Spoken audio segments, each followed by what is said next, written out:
Assalamualaikum warahmatullahi wabarakatuh. A'udzu billahi minasy syaithanir rajim. Wasari'u ila maghfiratin mir rabbikum wa jannatin 'arduha as-samawati wal ardu u'iddat lil muttaqin. الذين ينفقون في السراء والضراء والكاظمين الغيظ والعافين عن الناس والله يحب المحسنين. والذين إذا فعلوا فاحشة أو ظلموا أنفسهم ذكروا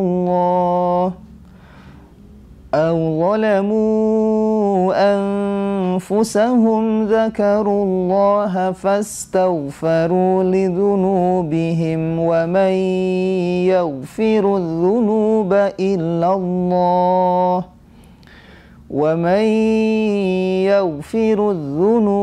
إلا الله ولم يصروا على ما فعلوا وهم يعلمون. أولئك جزاؤهم مغفرة من ربهم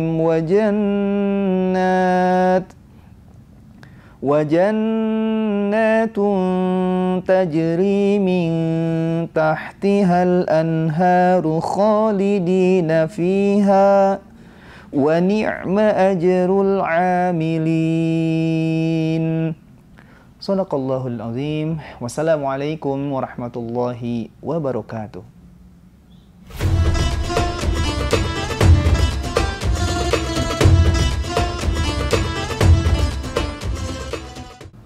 Assalamualaikum warahmatullahi wabarakatuh.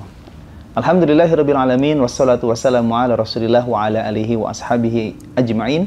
Asyhadu an la ilaha illallah wahdahu la syarikalah wa asyhadu anna Muhammadan abduhu wa rasuluhu alladzi la nabiyya wa la rasula ba'dah. Puji syukur kita panjatkan kepada Allah Subhanahu wa taala atas segala karunia-Nya, nikmat-Nya yang telah diberikan kepada kita dengan sangat luar biasa berlimpah. Sehingga hari ini alhamdulillah Allah hadirkan kita di bulan yang penuh dengan keberkahan ini, bulan Ramadan. Salawat dan salam juga semoga senantiasa tersampaikan kepada junjungan kita, tauladan terbaik bagi kita semua, yakni Rasulullah Muhammad sallallahu alaihi wasallam. Dan tak lupa semoga tersampaikan pula kepada keluarganya, para sahabat, para tabi'in, tabi'ut tabi'in juga umatnya yang senantiasa mengikuti jejak langkah beliau sampai akhir zaman. Apa kabar sahabat PKS TV Jawa Barat yang hari ini insya Allah siap untuk bersama-sama kita hadirkan hati kita menyimak sebuah kajian yang tentu semoga menjadi sebuah wasilah bertambahnya ilmu kita. Dan hari ini insya Allah telah hadir di studio pembicara kita hari ini yaitu Ustadz Abdurrahman Wahid LC MA. Apa kabar Ustadz Damang? Alhamdulillah. Kumaha kabar sadayana, sehat? Insyaallah mudah-mudahan sehat semuanya. Dan hari ini kita akan mengangkat sebuah tema yang sangat menarik, yaitu berkaitan tentang pahala yang tidak pernah terputus. Nah, kira-kira apa yang nanti akan disampaikan oleh pembicara kita menjadi sebuah materi yang akan menghangatkan pagi kita di hari ini insyaallah. Ustaz, silakan. Assalamualaikum warahmatullahi wabarakatuh. Waalaikumsalam warahmatullahi wabarakatuh. Alhamdulillahilladzi allafa baina qulubina fa asbahna bi ni'mati ikhwana. Asyhadu an la ilaha illallah wahdahu la syarikalah wa asyhadu anna Muhammadan abduhu wa rasuluhu alladzi la nabiyya ba'dah. Qala Allah ta'ala fil Qur'anil Karim, a'udzu billahi minasyaitonir rajim. Inna nahnu nuhyil mauta wa naktubu ma qaddamu wa atharahum wa kulla syai'in ahsaynahu fi imamin mubin. Kaum muslimin, sahabat PKS TV Jawa Barat yang dirahmati Allah Subhanahu wa taala, kita bersyukur kepada Allah di pagi hari ini kita diberikan usia oleh Allah Subhanahu wa taala sehingga bisa melaksanakan ibadah saum, dan disampaikannya usia kita sampai bulan Ramadan ini satu kenikmatan yang sangat agung. Di zaman Rasulullah SAW dahulu ada kisah dua orang sahabat yang masuk Islam. Dua-duanya ini yang satu lebih rajin ibadah dibanding yang lain. Jadi kedua sahabat ini rajin beribadah, tapi yang satu lebih bersungguh-sungguh. Nah, ketika sahabat ini berjalan terus kehidupannya, kemudian salah satu dari mereka ikut berperang. Dan yang ikut berperang itu adalah orang yang paling bersungguh-sungguh dalam beribadah. Ya, yang satu lagi bersungguh-sungguh, tapi tidak serajin yang pertama. Kemudian ikut berperang dan mati syahid. Nah, teman yang satu lagi meninggal tahun yang akan datang. Setelah dua-duanya wafat, ada seorang sahabat bermimpi, yaitu Thalhah bin Ubaidillah. Dalam mimpinya, dia berada di depan surga. Kemudian ternyata yang pertama kali dimasukkan ke dalam surga itu adalah orang yang meninggal belakangan. Barulah setelah itu yang meninggal di perang, di medan peperangan, dan dia secara ibadah, zohirnya adalah paling rajin ibadah dibanding yang pertama. Kemudian dalam mimpi tersebut, Thalhah melihat seperti itu, dan ketika pagi hari, Thalhah menceritakan mimpinya. Memang mimpi sih bukan dalil gitu ya, kecuali mimpi itu dibenarkan oleh Rasulullah SAW. Jadi kalau Kang Sofyan mimpi gitu ya, bertemu dengan siapa, itu mah bukan dalil ya. Tapi kalau mimpinya dibenarkan oleh Rasul jadi dalil. Tidak jadi hujah saja. Tidak jadi hujah. Ya contohnya mimpi yang jadi dalil di zaman Rasul itu kan mimpinya sahabat yang mimpi lafad azan. Lafad azan itu kan melalui mimpi. Betul. Ya. Kemudian dibenarkan mimpi itu oleh Rasulullah SAW. Nah, lanjut kemudian kisah tersebut. Kemudian sampailah kisah itu kepada Rasul. Ya, mimpi Thalhah itu. Nah, ketika sampai kepada Rasul sallallahu alaihi wasallam, maka Rasul bertanya, "Apa yang buat kalian heran?" Para sahabat menjawab, "Ya Rasulullah, gimana kami tidak heran? Orang yang secara zahir ibadahnya paling rajin, mati syahid, tapi masuk surganya kok belakangan gitu." Di dalam mimpi tersebut. Maka Rasul bertanya. Pertanyaannya yang pertama, bukankah orang tersebut, maksudnya yang meninggal belakangan, usianya lebih lama 1 tahun, sehingga dia bisa beribadah lebih banyak? Yang kedua, bukankah orang ini mendapati bulan Ramadan? Nah, ini kaitan dengan bulan Ramadan ini. Dia berpuasa. Bukankah orang ini melakukan kebaikan A, kebaikan B, dan seterusnya? Kemudian sahabat menyatakan, iya. Fama bainahuma ab'adu mimma bainas sama'i wal ardh. Jarak antara keduanya itu adalah sejauh antara langit dan bumi. Nah, makanya inilah tadi saya sampaikan, kita hari ini bisa hadir menyaksikan kajian yang diselenggarakan oleh PKS TV Jawa Barat. Ini satu hal yang positif. Mudah-mudahan ini menjadi amal kebaikan buat kita semuanya. Dan mudah-mudahan kita bisa memaksimalkan ibadah di bulan Ramadan ini dengan sebaik-baiknya. Kenapa? Karena kita belum tahu apakah Ramadan tahun depan bisa hadir kembali, kita hadir bersama Ramadan, atau jangan-jangan kita sudah meninggal dunia. Nah, Bapak Ibu sahabat PKS TV yang dirahmati Allah Subhanahu wa taala, tema hari ini adalah tentang amal ibadah, yang amal ibadah ini kalau kita melakukan, pahalanya akan terus mengalir walaupun kita sudah meninggal dunia. Nah, kenapa kita membahas tentang ini? Ada sebuah ungkapan menarik ya, yang disampaikan oleh Ali bin Abi Thalib. Kata Ali bin Abi Thalib, dunia ini tempat kita beramal, sedangkan akhirat tempat kita mendapatkan balasan. Di dunia kita beramal tanpa balasan, di akhirat dapat balasan tanpa amal. Nah, mumpung kita berada di bulan Ramadan, wabil khusus Allah memberikan usia kepada kita, mari kita memperbanyak amal ibadah itu. Ada ungkapan yang disampaikan oleh Imam Nawawi, menarik gitu. Imam Nawawi rahimahullahu ta'ala, beliau menarik menyampaikan begini. Tanda keimanan seseorang itu adalah dia bahagia, dia senang ketika melakukan kebaikan, dan sedih ketika melakukan kemaksiatan. Jadi, tanda orang beriman itu tadi, kalau ada kebaikan itu senang. Tapi kalau keburukan dia, kalau dia terjerumus kepada keburukan, dia sedihnya minta ampun. Menyesal. Ini menarik ya. Apalagi di bulan Ramadan ini kan, di setiap malam tuh ada yang menyeru dalam satu hadis. Ya baghiyal khairi aqbil. Wahai para pencari kebaikan, sambutlah. Wa ya baghiyal syarri aqsir. Wahai para pencari keburukan, orang yang mau melakukan kemaksiatan, menjauhlah. Hatta yanqadiya Ramadan, sampai Ramadan itu usai. Nah, Bapak Ibu, sahabat PKS TV Jawa Barat yang Allah Subhanahu wa taala, pertanyaannya adalah kenapa orang beriman itu bahagia ketika melakukan amal soleh dan sedih ketika melakukan kemaksiatan? Minimal ada 3 hal. Yang pertama, karena adanya balasan dari Allah Subhanahu wa Ta'ala. Jadi orang beriman itu bahagia karena mendapatkan balasan, karena mendapatkan pahala. Di dalam Al-Quran, di dalam surat Ar-Rahman ayat ke-60, hal jazaul ihsani illal ihsan. Apalagi balasan perbuatan baik kecuali kebaikan juga. Dan pahala yang akan didapatkan itu adalah bahkan sekecil apapun kebaikan itu akan mendapatkan balasan di sisi Allah Subhanahu wa Ta'ala. Faman ya'mal mithqala dzarratin khairan yarah. Sekecil apapun kebaikan itu pasti akan mendapatkan balasan. Apalagi di bulan Ramadan yang tadi saya sampaikan di awal. Orang yang mendapati Ramadannya beda 1 kali, itu pahalanya fama bainahuma ab'adu mimma bainas sama'i wal ard. Jarak antar kedua antara jarak langit dan bumi. Sehingga ketika kita sampai di bulan Ramadan, kebaikan begitu banyak, maka mari kita maksimalkan kebaikan-kebaikan ini. Itu yang pertama. Yang kedua, kenapa orang-orang soleh itu, orang-orang beriman itu senang melakukan kebaikan? Karena balasannya itu lebih daripada yang kita lakukan. Membaca Al-Quran contohnya gitu ya. Membaca Al-Quran kan 1 huruf 10 kebaikan. Kan bisa kebayang gitu ya. Bahkan di dalam hadis Nabi SAW disebutkan kan. Pahala itu 10 sampai 700 kali lipat. Bahkan bisa lebih dari itu. Ya, bisa lebih dari itu. Di dalam tafsir Ibnu Katsir itu disebutkan katanya jumlah huruf dalam Al-Quran itu sekitar 300.000 sekian. Bisa kebayang gitu ya. Kalau kita baca Quran, berapa yang kita baca, berapa pahala yang kita baca kalau kita hatam 30 juz. Makanya inilah orang-orang beriman ya, dia itu bahagia melakukan amal soleh. Kenapa? Karena balasannya itu adalah di sisi Allah Subhanahu wa Ta'ala, itu adalah lebih daripada yang kita lakukan. Ya, ini kalau kita berbicara tentang ini. Kemudian yang ketiga, Bapak Ibu rahmati Allah Subhanahu wa Ta'ala, kenapa orang beriman senang melakukan amal soleh? Nah, ini yang ketiga, ini menarik. Karena amal soleh yang satu akan memicu amal soleh yang lain. Kita kasih contoh. Di bulan Ramadan ini kan kita sahur ya. Sahur ini kan dianjurkan diakhirkan. Kan begitu. Nah, Rasul menyampaikan, tasaharu fa inna fis sahuri barokah.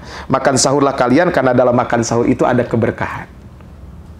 Ketika kita bangun sahur, minimal kita sholat 2 rakaat. Sholat tahajud. Atau sholat malam. Ya. Kalau belum witir, sholat witir. Itu kan ketika kita sahur. Ketika kita bangun di sepertiga malam terakhir, kita sahur. Otomatis mendengar azan subuh, kita jawab azan subuh. Itu satu kebaikan.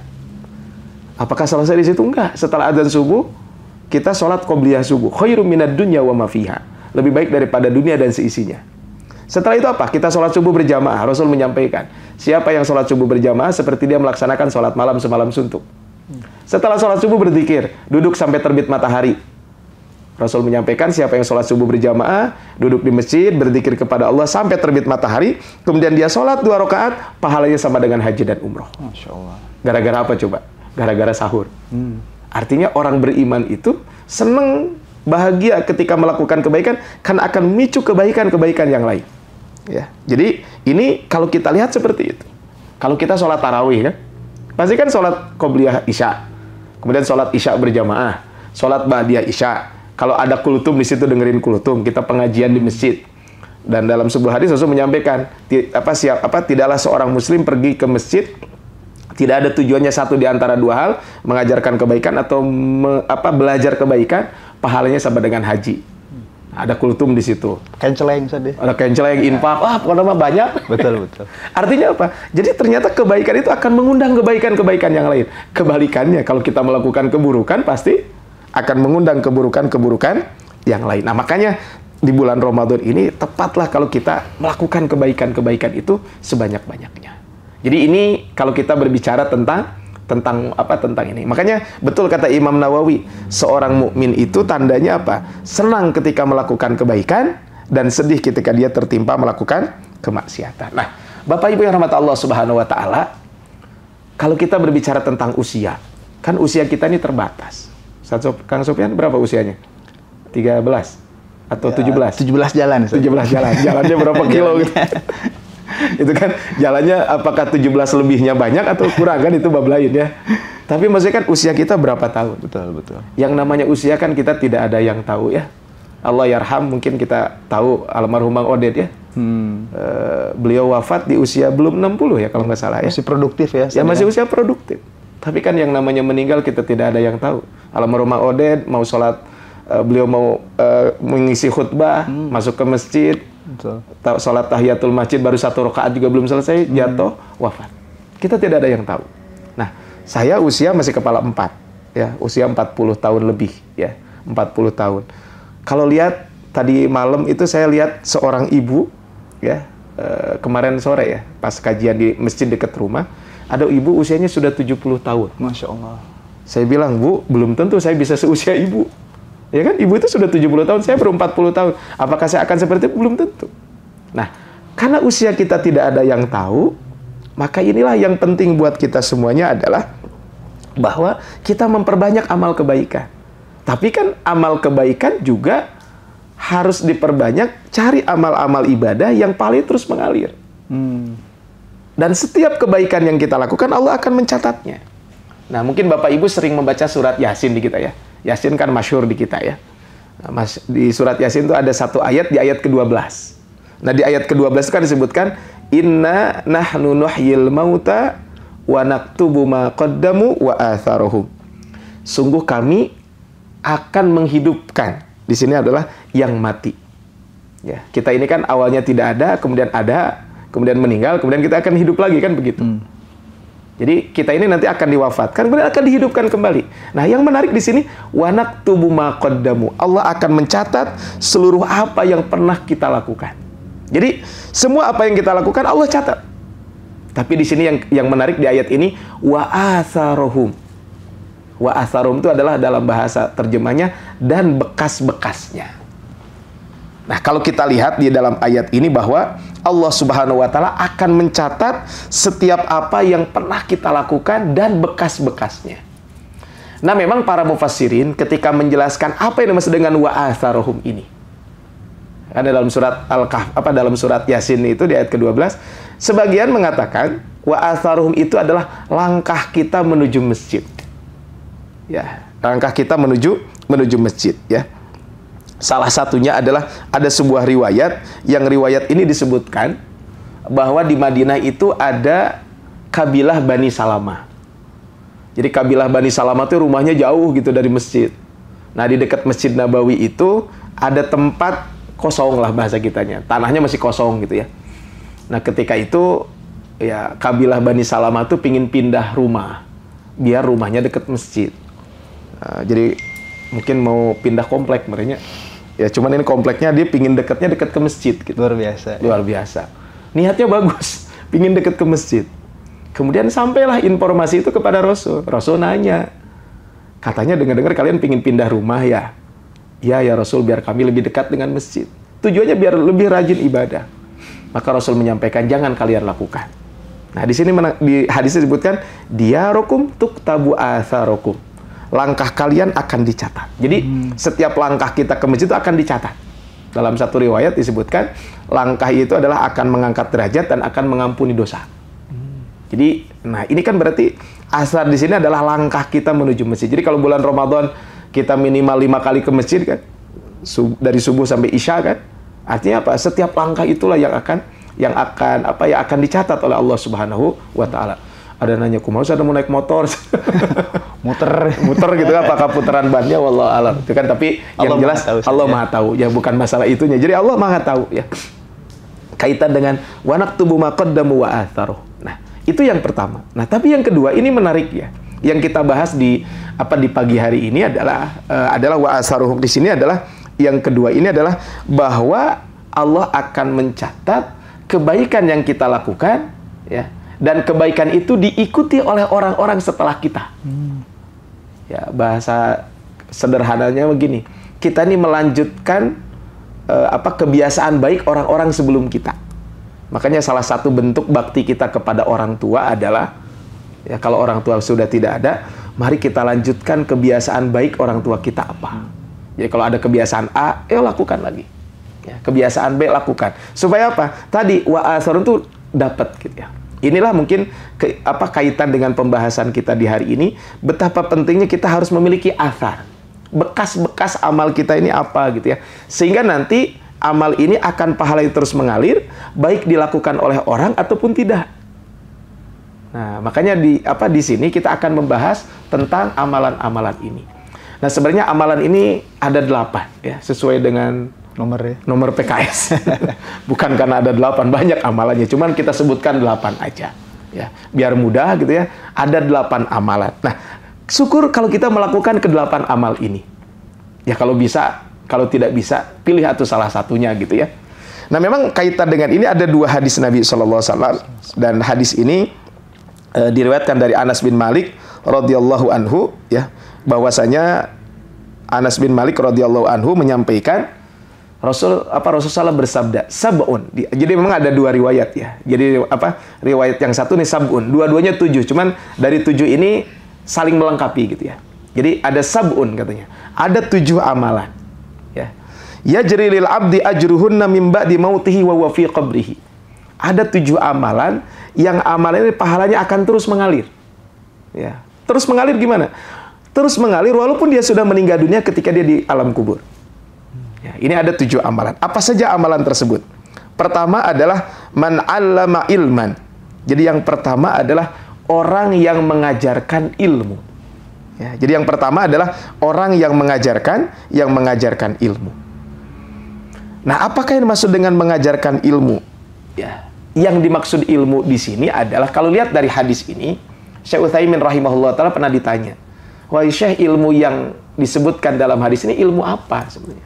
Kata beliau, semua ilmu yang bermanfaat. Ya, tidak mesti ilmu syariah, walaupun tentu ilmu syariah akan lebih utama gitu ya. Itu ya. Jadi semua ilmu yang bermanfaat, ilmu apapun. Jadi ilmu yang bermanfaat yang mengantarkan seseorang lebih dekat dengan Allah Subhanahu wa taala. Ya, kalau dalam hadis lain kan idza mata ibnu adam in qata amalu illa min salasin. Kan di antaranya adalah awa ilmun yuntafa'u bihi, ilmu yang dimanfaatkan. Artinya di sini allama ilman. Dalam riwayat kan wa nasyarahu, mengajarkan ilmu dan disebarkan ilmu itu. Nah, ini menarik Bapak Ibu rahmat Allah Subhanahu wa taala ya, betapa pentingnya kita ini mengajar. Dan mengajar ini tidak mesti harus jadi profesor dulu gitu ya. Ya kita kalau cek orang Sunda mah ngajar alip-alipan ya, itu sudah satu hal yang positif. Saya dulu ada ustadz sekaligus teman saya, subhanallah gitu ya. Kata beliau, anak saya akan ajarkan Al-Fatihah oleh saya aja katanya. Saya bilang, kenapa? Kan setiap dia sholat saya dapat pahala katanya. Nah, ini kan subhanallah gitu ya. Jadi mengajarkan ilmu. Jadi makanya inilah harus menjadi motivasi untuk kita semuanya. Untuk kita semuanya supaya apa? Supaya kita ini semangat untuk mengajarkan ilmu. Nah, Syekh Utsaimin rahimahullah taala pernah ditanya, "Syekh, bagaimana kalau kami ini terbatas secara ilmu, tapi Allah memberikan kelebihan saya rizki? Maka bagaimana?" kata beliau.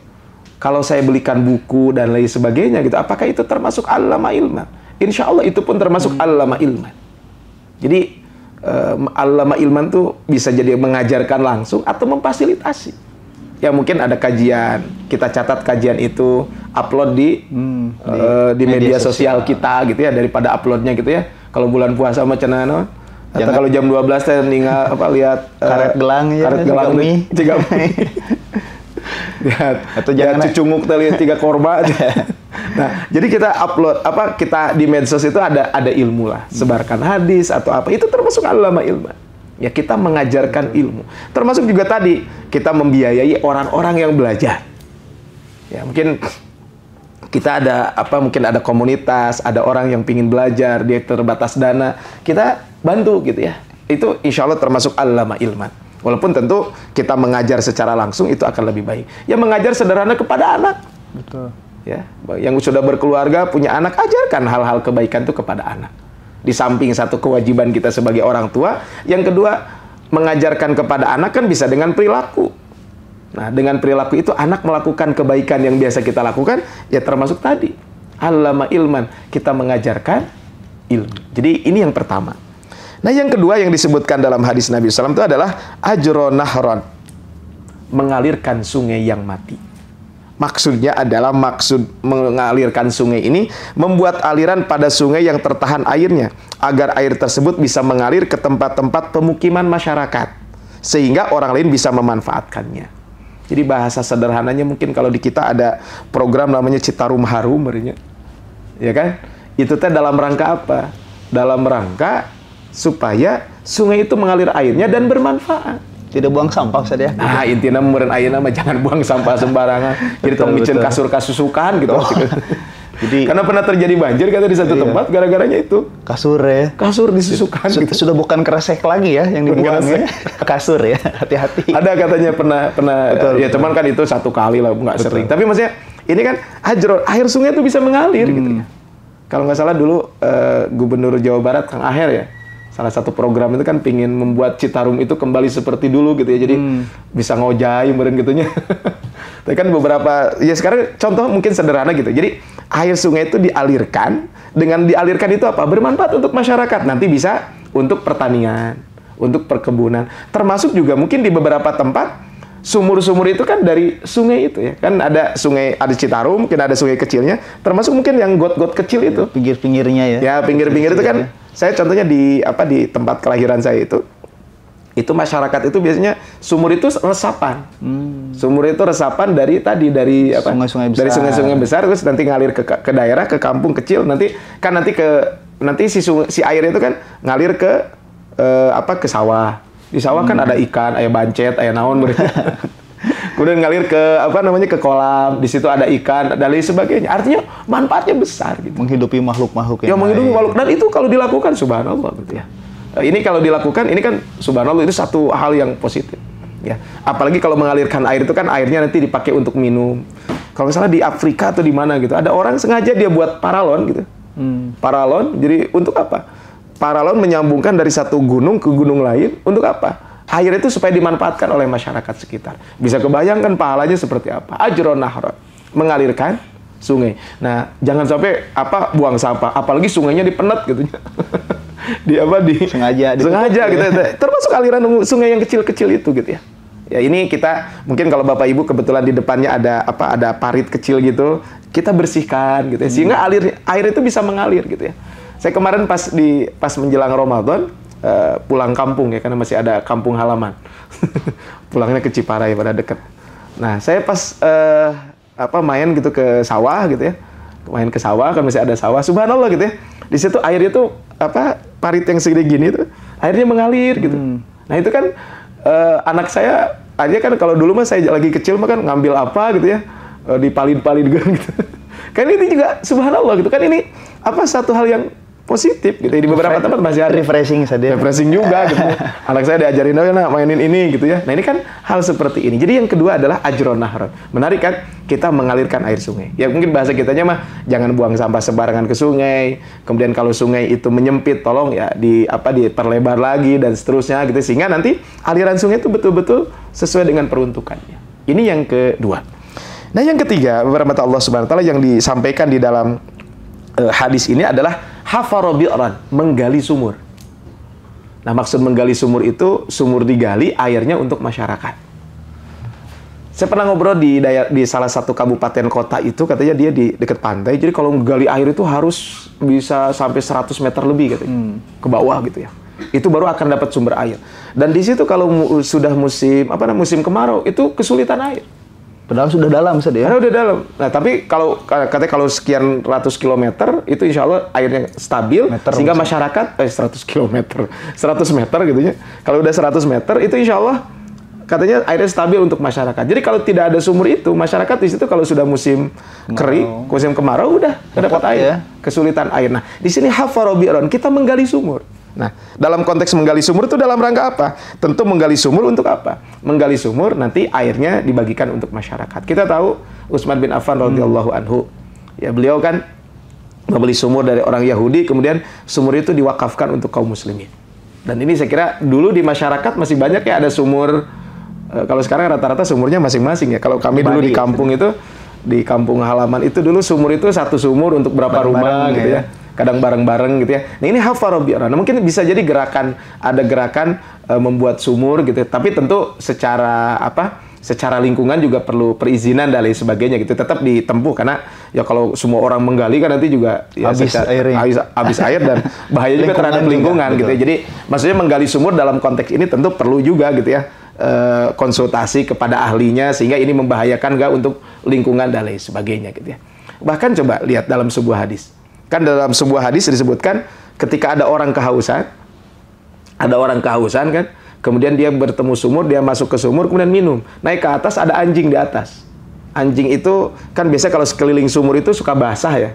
Sampai anjing itu saking kehausan yalhat thura. Jadi dia menjulurkan lidahnya kemudian menjilat di tanah yang basah itu. Nah, ketika menjilat di tanah yang basah itu apa coba yang dilakukan oleh orang tersebut? Dia ingat saya tadi haus seperti anjing ini. Dia turun ke bawah, kemudian setelah itu apa? Ngambil air, pakai sepatunya itu, kemudian digigit naik ke atas, kemudian diberikan kepada anjing itu. Maka faghfarallahu wa syakarallahu. Allah mengampuni dosa orang tersebut dan bersyukur kepada orang tersebut. Nah, maksudnya apa? Bukan berarti kita harus ngurus anjing itu, jangan ya. Itu nggak boleh. Tapi maksudnya anjing saja yang diberi minum seperti itu berpahala, apalagi kalau itu manusia. Apalagi kalau orang beriman dipakai ibadah gitu ya. Contohnya air sumurnya dipakai untuk nyuci baju, bajunya dipakai sholat. Kan bisa kebayang gitu ya. Baju pakai sholat. Atau dipakai mandi wajib atau mandi sunnah ketika hari Jumat. Kan dia Jumatan, dapat pahala. Nah, makanya para sahabat bertanya ketika itu, wa inna lana fil bahaimi la ajran. Wahai Rasulullah, apakah kita memberikan minum kepada binatang seperti itu akan mendapatkan pahala? Rasulullah SAW menyampaikan, fi kulli dzati kabidin rotbatin ajrun. Rasul menyampaikan, kata beliau, setiap memberikan minum kepada di dalam yang ada jantung dan lain sebagainya itu akan mendapatkan pahala. Artinya apa? Ini adalah menggali sumur. Nah, itu yang ketiga. Yang keempat ini adalah disebutkan zaro'an nakhlan. Ya, di sini zaro'an nakhlan itu adalah menanam pohon kurma. Nah, di dalam hadisnya menanam pohon kurma. Tapi kemarin ada di Bandung mah gitu ya, nanam duren. Jadi maksudnya menanam pohon. Kata para ulama, kenapa disebutkan pohon kurma? Salah satunya memang ada keistimewaan tersendiri kaitan dengan kurma. Tapi kata para ulama ketika menjelaskan ayat ini adalah, ketika menjelaskan hadis ini adalah menanam pohon itu adalah zaro'an nakhlan. Jadi menanam pohon kurma. Tapi memang ada keutamaan sendiri pohon kurma. Tapi kan tidak semua daerah bisa disesuaikan. Nah, kata para ulama menanam pohon. Mungkin kalau sekarang penghijauan. Program penghijauan. Ini kan penting ya. Kenapa? Karena dengan adanya penghijauan kan air jadi ada terus stoknya. Kemudian nanti jadi rindang, teduh. Kemudian juga nanti burung-burung juga banyak. Gitu ya. Kalau dulu almarhum Mang Odet itu kan pernah ada program, almarhum Mang Odet, wali kota Bandung, Allah yarham. Itu kan beliau dulu pernah ada program program buruan saya ya. Nah itu sebenarnya buruan saya itu mungkin kalau dikait penghijauan kan. Betul. Nah dalam hadis mengatakan begini, disebutkan oleh Imam Nawawi dalam kitab Riyadhus Shalihin. Tidaklah seorang muslim menanam satu tanaman. Tanaman itu dimakan oleh manusia, bisa jadi dicuri gitu, dimakan oleh binatang, maka itu akan menjadi pahala buat orang tersebut. Makanya dulu almarhum Mang Odet kan ada program buruan saya kan, nanam cabai, mungkin cabainya dibagi ke tetangga, dimakan oleh kita sendiri, atau di situ ada ulat, makan ulatnya pun dapat kebaikan. Nah, jadi kan ulat dapat kebaikan, kita dapat pahala gitu, bisa kebayang gitu. Dan orang tua zaman dulu, saya ingat Allahyarham, almarhum bapak saya gitu ya dulu, karena di kampung gitu ya, itu beliau tuh termasuk rajin nanam pohon. Jadi ada pohon mangga, ada pohon nangka, dan lain sebagainya. Prinsipnya bapak bilang begini dulu tuh, ya kalau bapak tidak bisa menikmati, mungkin anak cucu bisa menikmati. Dan betul, ada beberapa pohon itu yang udah besar ditebang, kemudian jadi kayu untuk cucunya buat rumah. Jadi untuk keponakan saya buat rumah. Ini kan betul bermanfaat. Kayaknya pohonnya nggak 1-2 saja. Ya pohonnya nggak 1-2 buat rumah.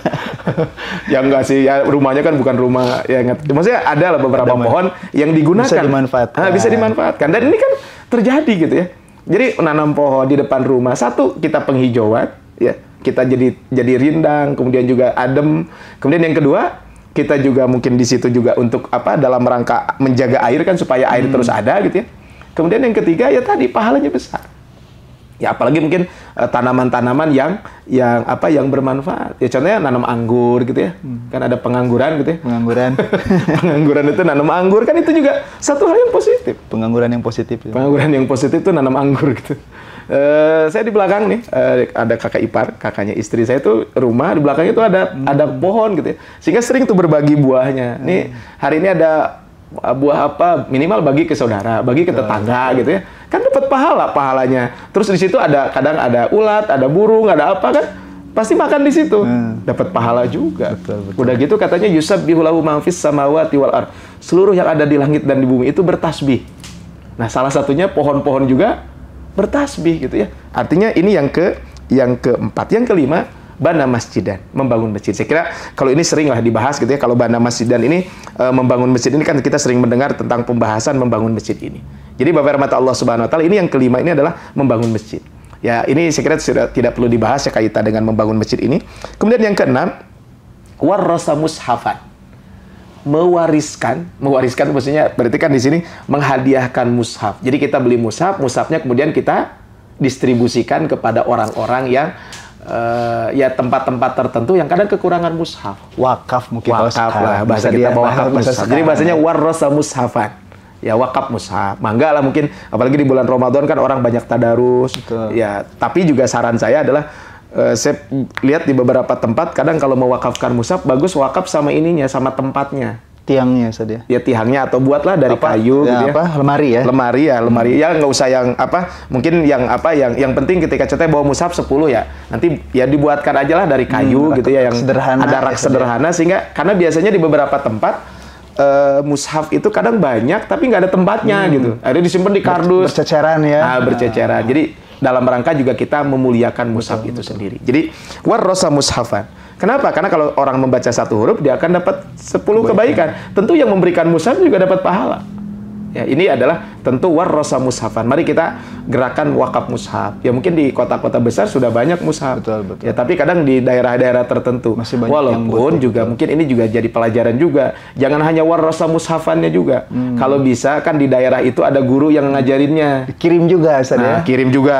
Nah, kalau tidak dikirim di situ sudah ada gurunya, mungkin kita juga ada pelatihan atau kita juga membiayai guru yang ada di situ. Masya Allah. Ya, contohnya ada guru ngaji, mushafnya alhamdulillah sudah ada, tapi yang ngajarinya ada, tapi mungkin dia juga butuh juga kan untuk kebutuhan keluarganya. Ya kita santuni mereka. Artinya sesuai dengan kemampuan kita masing-masing. Jadi di samping mushaf, tapi jangan lupa juga gitu ya, yang ngajarinnya juga mungkin diperhatikan juga gitu ya. Ini adalah warrasa mushafan. Kemudian itu yang keenam, yang ketujuh adalah yang ketujuh kita tahan Ustaz. Oh, siap. Ya, insyaallah sahabat PKS TV Jabar yang Allah muliakan, luar biasa ini ya perbincangan kita hari ini berkaitan dengan amal-amal yang akan memberikan kebaikan bahkan ketika kita telah wafat. Seseorang telah wafat, dia beramal dengan 6 amal yang tadi ya, itu akan terus mengalir. Dan masih ada 2 amal berikutnya ya yang akan kita bahas ya. Ustaz Abdurrahman Wahid akan sampaikan. Namun sebelum kita lanjutkan, kita akan simak dulu beberapa pesan berikut ini.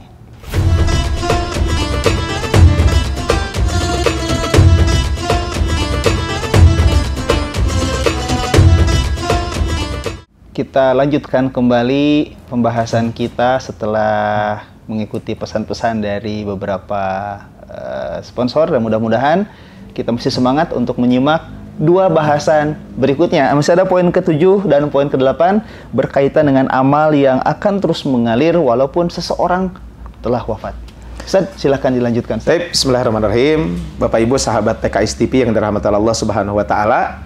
Yang ke-7 adalah anak soleh. Saya kira kalau ini sering kita dengar ya di dalam hadis Nabi SAW juga, idza mata ibnu Adam in qata amalu illa min thalathin. Nah, salah satunya adalah awwaladin sholihin yad'ulah, anak soleh yang selalu mendoakan kedua orang tuanya. Nah, kenapa Bapak Ibu sahabat PKS TV Jabar yang dirahmati Allah Subhanahu wa taala, anak soleh ini kan kenapa sampai seperti itu gitu ya? Karena orang tua itu kan mendidik anak. Jadi anak soleh yang mendoakan orang tua itu kan karena orang tua mendidik anaknya. Nah, ketika dia mendidik anak, kemudian anak itu melakukan kebaikan, itulah pahalanya sebenarnya. Ujung-ujungnya sih, apa yang dilakukan oleh orang tua juga tidak ujung-ujung jadi anak soleh gitu ya. Nah, mendidik anak bisa jadi dididik sendiri, kalau tidak bisa mungkin kita titipkan ke lembaga-lembaga pendidikan. Termasuk mungkin kalau di PKS itu ada program pendidikan anak-anak juga kan ya. Ada bagian khusus itu gitu ya, mendidik anak-anak. Artinya bisa kita titipkan ke situ. Nah, dalam rangka apa? Dalam rangka tadi, supaya kita menjadi anak-anak yang soleh. Inilah mungkin yang pernah Rasul sampaikan. Man da'a ila hudan. Siapa yang mengajak kepada petunjuk? Artinya kan orang tua di situ ada kontribusi apa? Mengajarkan, mengajak kan? Man da'a ila hudan. Siapa yang mengajak kepada petunjuk? Kana lahu minal ajri. Dia akan mendapatkan pahala misla ujuri man tabi'ahu. Seperti pahala orang yang mengikutinya. La yanqusu dzalika min ujurim syai'a. Tanpa mengurangi pahala orang yang melakukan itu sedikit pun. Inilah mungkin kalau tadi ayat wa atharohum itu adalah kita sebagai anak, ya. Kalau orang tua masih ada ataupun sudah tidak ada, mari kita memaksimalkan kebaikan orang tua yang biasa dilakukan, kita lanjutkan. Ya. Saya itu dulu dapat cerita dari almarhum ibu saya. Jadi ayah saya itu dulu Allah yarham, wafat memang saya masih kecil, usia 5 tahun ayah sudah wafat. Nah bapak saya itu dulu, salah satunya kebiasaan bapak itu adalah beliau ini kalau 10 hari terakhir seluruh anaknya diboyong ke masjid untuk menghidupkan malam. Itu ibu saya cerita. Itikaf saja ya. Itikaf. Dan itu begitu bapak wafat, ketika itu maka ibu saya lagi kecil itu dulu SD kelas 1, kelas 2 tuh sama ibu udah nggak usah tidur di rumah, udah di masjid gitu. Di 10 hari terakhir ini. Ini kan salah satu apa? Dalam rangka apa? Wa naktubu ma qaddamu wa atharuhum. Jadi kita menjadi anak soleh, di samping kita mendoakan tentu kita juga mari kita melakukan kebaikan-kebaikan yang biasa dilakukan oleh orang tua kita. Jadi pahalanya insya Allah akan mengalir kepada siapa? Kepada orang tua kita. Nah, yang terakhir, nah ini kan kalau tadi satu hadis ya. Nah, kalau yang di hadis berikutnya sama sebenarnya ya. Kalau di hadis berikutnya adalah memang beda redaksi saja. Inna mimma yalahqul mu'min min amali wa hasanati ba'da mautihi. Ada amal ibadah disebutkan di antara pahala amal mukmin yang akan tetap mengalir dari kebaikannya itu walaupun dia sudah meninggal adalah satu ilmu yang dia amalkan dan dia ajarkan. Jadi ilmun di sini disebutkan ilman allamahu wa nasyarahu. Ilmu yang dia pelajari, dia amalkan dan dia ajarkan kepada yang lain.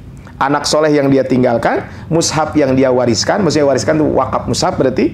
Kemudian masjid dan banahu, nah membangun masjid. Nah ini mungkin yang berikutnya. Awu baitan libnis sabil banahu. Jadi rumah untuk ibnu sabil yang dia bangun. Kalau bahasa kita mungkin rumah singgah kali ya. Jadi mungkin ada mahasiswa dari luar kota gitu ya. Dia kesulitan untuk untuk mencari kos sementara, ya dibuatkanlah gitu ya. Ya saya kira kantor ini juga mungkin bisa ada ruangan gitu ya, khusus bagi yang kemalaman bisa nginep di sini gitu ya. Gratis nah, gratis tentunya kan ada juga masjid-masjid tuh kayak di beberapa masjid ada Jogokarian kan. Ya bagi yang kemalaman dia di Jogja. Nah, itu pahalanya terus mengalir tuh.